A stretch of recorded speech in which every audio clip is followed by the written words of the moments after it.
In today's video, I'm going to teach you how to generate Bitbucket Token. We'll walk through creating a repository access token in Bitbucket, explain what each choice means, and share a few safety tips so you can use it confidently in your workflows. Start by opening your browser and heading to bitbucket.org. Make sure you're in the correct workspace and project for the repository you want to use. These tokens are created per repository, so you'll want to be in the exact repo where you intend to grant access. From your dashboard or project list, click into the repository you want to work with. If you manage multiple repos, double-check the name so you don't generate a token for the wrong one. Inside the repository, look to the bottom left of the sidebar and select Repository Settings. If you don't see this option, you may need higher permissions on the repo. Repository admins can create and manage tokens. In the Settings menu, Open Access Tokens. This is where you can view existing repository tokens, see what they allow, and create new ones for different tools or automations.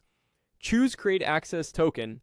This begins a short form where you'll define the token's purpose and permissions. Enter a clear, descriptive name. Good names help you identify why the token exists, for example, CI read-only, release pipeline write, or local dev cloning. Being specific makes future maintenance and audits much easier. Select an expiry. Shorter expirations reduce risk and are best practice. Pick a time frame that matches how long you truly need the token. If you're unsure, choose a conservative expiration and plan to rotate it before it lapses. Select the scopes. Scopes define what the token can do.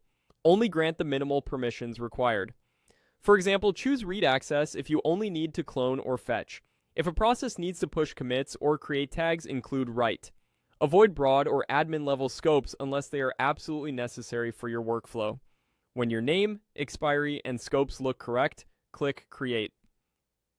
Bitbucket will generate the token for you. Finally, copy the token right away. This is the only time it will be fully visible. Store it somewhere secure, such as a password manager or your CI/CD secret store. Never commit tokens to code, logs, or documentation. If it's lost or exposed, return to the Access Tokens page to revoke it and create a replacement. That's it. Your repository access token is ready to use wherever your tools request a Bitbucket token.